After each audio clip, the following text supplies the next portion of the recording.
Thank you, French Shalom, and greetings to you all. Well, we just reread about judges, and we're only a few weeks away from the period of the greatest judgment of all, our judgment by the celestial court, and with it the reminder we ourselves should not judge. We should never judge. It's one of those things we all fall prey to. Don't want to judge nobody. Don't want to be judged. Don't want to touch nobody. Don't want to be touched. Don't want to hurt nobody. Don't want to be hurt. Don't want to treat nobody like they was dirt. We fall prey to judgment. And we're going to be reading this week about the treatment of certain people with the reminders about judgment. Now, last week, I mentioned the Iliad, how it impacts literature. And I had learned classical Greek in order to read the Iliad in its original. It was one of a trio of great classical epic poems. The Iliad, the Odyssey, and well over 1,000 years later, the Aeneid, which my dear friend Polito just read. And it took the concept of the two great Greek works, blended them together brilliantly into one book. It took the hero's journey that we are all on, which Moses epitomized so well, and the journey home with its adventures and karmic detours, which we have also all been on, so well evidenced by the wilderness generation. It presented it in a new and different way. So many of the things that we read in Western classical literature, or even older Egyptian wisdom literature, has its own origins in biblical writing. Biblical writing is not just religious based. They offer so much more. The brilliant British mathematician, philosopher Bertrand Russell once said, religion is based, I think, primarily and mainly upon fear. It's partly the terror of the unknown and partly the wish to feel you have kind of an elder brother who will stand by you in all your troubles and disputes. Fear is the basis of the whole thing. Fear of the mysterious, fear of defeat, fear of death. And yes, so much of religion is based on fear, but you must not let fear rule you. And do not make fear your religion. Look past that in your reading of this great living testament to man's relationship with creation. We keep seeing fear throughout these pages, but we also see rules for life, and more are based on love, kindness, decency. And we are reminded of, and we do have, the elder brother who is there to stand by us in all of our troubles. And it does give a very comforting feeling. Just as we get when we gather together, celebrating common belief and faith, as we do when we all come together as a community. Collective consciousness of seekers showing faith, any and all faith, a chavura, a fellowship as we express our nature of kindness, compassion, thoughts, feelings, hopes, dreams, and wishes that unites us all in this community house of spirit, Beth Ruach, sharing, bringing light, keeping fear at bay. And even though together we are individual in our approach, each connecting in his or her own way, we just feed off the energy of each other. So once again, please do go ahead and invite everybody, physically, digitally, psychically, emotionally, spiritually, any way you can, to gather and share from Psalm 133, the Hine Matov. Hine Matov. Shevet Achim Gam Yah. Hine Matov. Shevet Achim Gam Yah. How good and how pleasant it is for brothers and sisters together. Community. Community. Community. Together. Let's all spread love, goodwill, and fellowship to the world.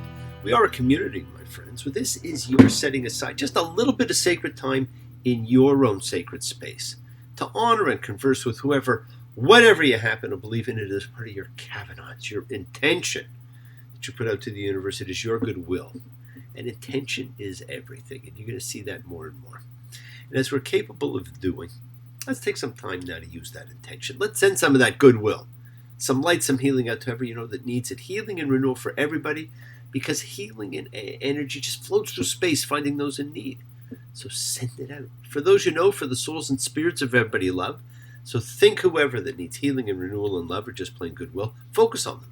Call their names, not just for people. It is certainly for our pets. It's for the earth. It is the healing of the world, the tikkun olam that's part of our spiritual genetic makeup. We have to help heal the world. It's not a job for us to complete. It is simply an ongoing task we must all deal with in this lifetime. Always has been, always will be. So we each must do what we each can do alone. Part of that healing of the world is when we send thoughts and energy for health and renewal and goodwill for everybody. They don't have to be sick. It's for those in our hearts and our minds. Let's all send energy out for the people in need everywhere. Special thoughts, for all the people who we think of, for Tam and Joe, for Lori, Alan, for Aurelia, for Mark, for Frank and Connie, for Mary, for Maria, for Anne, for all the animal friends we've all had everywhere, for Terry, for the world, and for the bee. Because, friends, it is the kindness, the healing wishes, the goodwill and love we all send out. It just circles the world, finding those in need. So thank you, each of you, for all you do, for all you care, because the world is a world of spirit. And spirit, my friends, never dies. Be Shabbat Avotenu Makor Habra Mimotenu.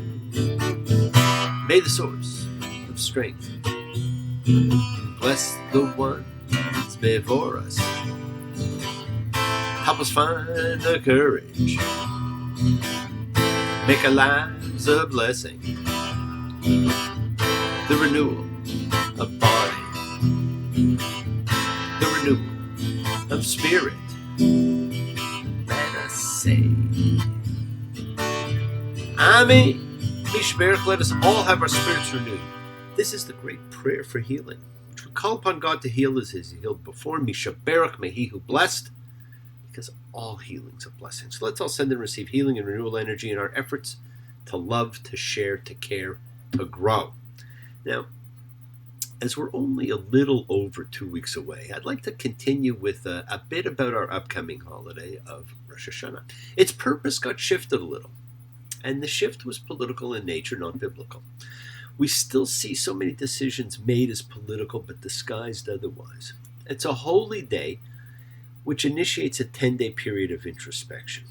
And you're going to find a lot of religious holidays in particular were political in nature. But the Torah tells us how the year unfolds and when it begins. It begins in March. The Bible's very adamant about when the year begins.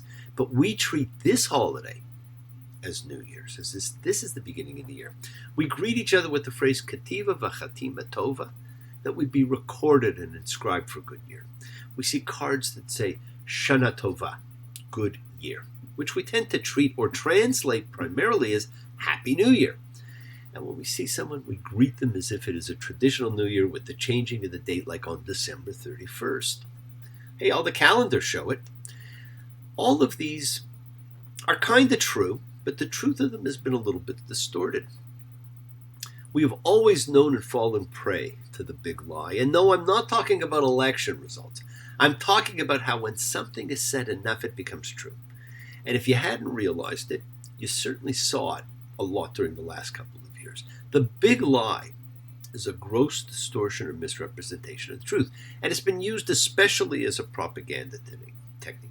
It's believed that the German expression was coined by Hitler during the writing of Mein Kampf to describe the use of a lie so colossal that no one would believe that someone could have the impudence to distort the truth so infamously. Repeat a lie often, and it becomes the truth, is a law of propaganda, often attributed to Joseph Goebbels. But among psychologists, something like this is known as the illusion of truth effect. Rosh Hashanah is a special holy day, but tends to too often be dominated by the New Year's part, which in effect is an illusion of truth.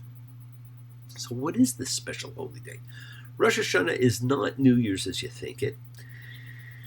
It's almost a hybrid kind of New Year, I guess, because it does wish a good year, but not really in a physical sense. No, it is in the sense of a spiritual year, because it's an opportunity to reset your soul. You get 2 opportunities a year to set your course. And this is the reset button.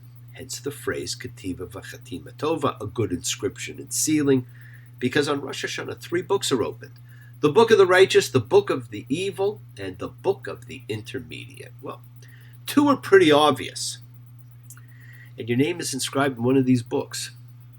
And you look at that mirror of self. You contemplate your life, your status, your standing. You appear before the celestial court and defend your life. And on Yom Kippur, it is sealed. You have the 10 days before it's sealed to take any steps you need to take. And in the blink of an eye, my friends, you can change. You can move mountains. This holiday, with no real name and no real purpose listed in the Bible, is referred to as a day of horn blowing and healing. And it's simply to be held on a specific day. That is all we are told. The first day of the 7th month. Now, in the Hebrew calendar, that's the month of Tishrei, which is the sign of the zodiac of Libra. The astrological year and the official first month of the year, and the one named in the Torah, begins in Nisan, the sign of Aries. In Hebrew, Libra is Moznaim, which means scale. Now, in ancient times, the scale was used by putting the objects to be weighed on one side and stones and units of measurement on the other. In our modern times, we use digital scales. Visual effect of the traditional scale has been lost because of the digital scale. But the idea of the scale is to obtain balance, the weight of goods to be equal. Now, when in exile in Babylonia, the Hebrews used the Babylonian calendar. In fact, they used the same names for the months and in the same order, beginning in Nisan, as it always was, Aries, just as the Torah calls for. But when they returned to Jerusalem, the decision was made to use this unnamed holiday, the only time of the year, there's only twice where there is pure balance of light and dark, the beginning of Nisan, the beginning of Aries, and the first day of the 7th month, which is the other equinox, to mark the year. And so that became the new year. And year after year, we keep telling ourselves this marks the beginning of the year. And we issue calendars that show the year day change. So it must be true. The illusion of truth. This is a holiday of horn blowing to call us to attention, to beware, to listen, to wake up to the voice of God within. And the month of the scales is so apropos. We weigh our deeds, good, bad. It's not just our deeds, it's our intention. The great engine of life. And we have a great chance to heal. On Rosh Hashanah, this metaphysical action takes place when all of our actions are being weighed, the good deeds and the bad deeds. The scales are examined according to how the scale tips. We want it to be in balance. There's great gravitas. The decision is made. Who will live? Who will die? Who will be rich? Who will be poor? This is liturgy so wonderfully captured by Leonard Cohen. And who by fire, who by water, who in the sunshine, who in the night time, who by high ordeal, who by common trial. Just a few weeks. We begin the 10 days of self-examination, but we can begin now. We don't have to wait. Well, it's hard to believe, but this Torah reading is Torah reading number 49 already. It seems like we just began. It's almost over. There's only a few more to go in the year. This week we read Tetze, when you go forth. So what's it about? Now remember, most of this book, Deuteronomy, is a retelling of the law, Mishnah HaTorah. The parsha is primarily about women's rights, marriage laws, divorce laws, and these strange rules about who is allowed to be present as a representative of God. We're reminded they must be pure like the sacrifices. And throughout all the repeated laws come the little things that we need to always keep in mind. Honor, decency, dignity. Now, I've always been struck by the beginning of this section, Deuteronomy 21:11. When you go forth to war and you see among the captives a woman of comely features, and you desire to take her to be your wife.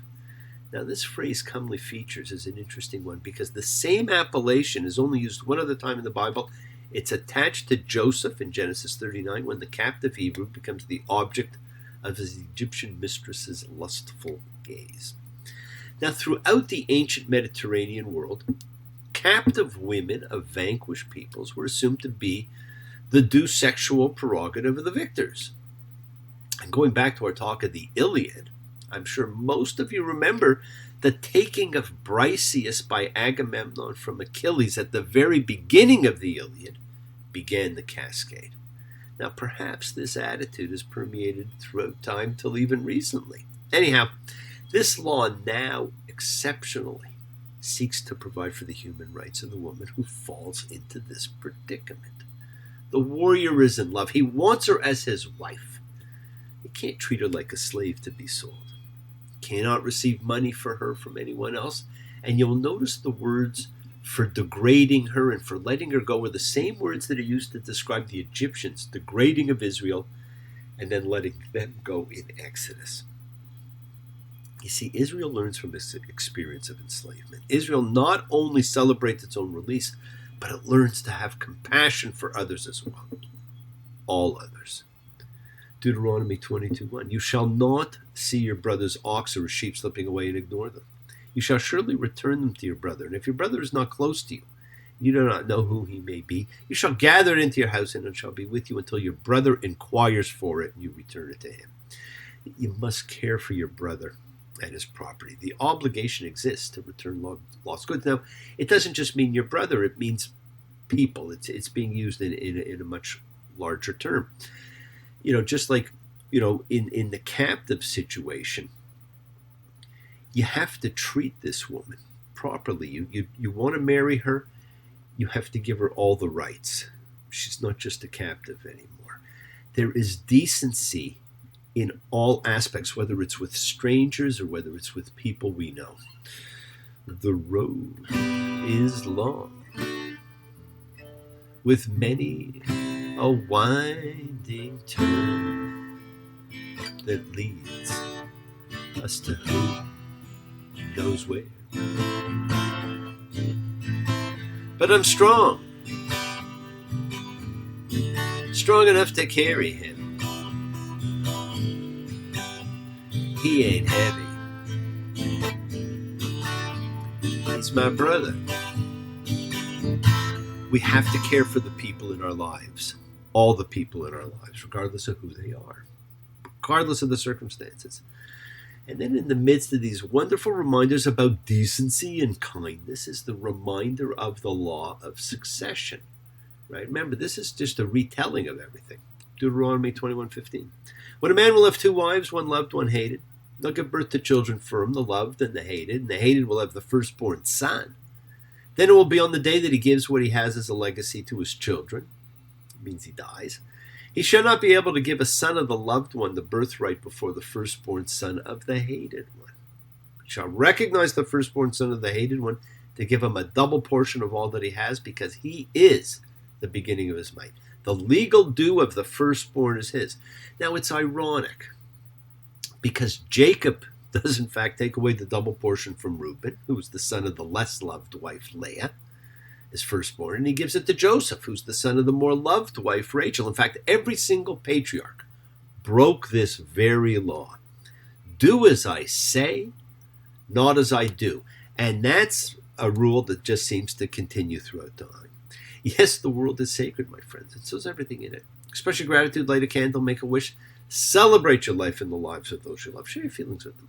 Live free, be free, honor your freedom, be well, be happy, be blessed. Share and honor the light. All who live in the light and continue to shine. Continue to send everybody you know goodwill and love. Pray for peace and freedom for everyone. And end to terror and hatred. Remember, we are a community. We learn together, we celebrate each other, we love each other, we share this ride together, men and women equally. So let's send out love, not fear. Send out peace, harmony, goodwill, and healing to all who need it.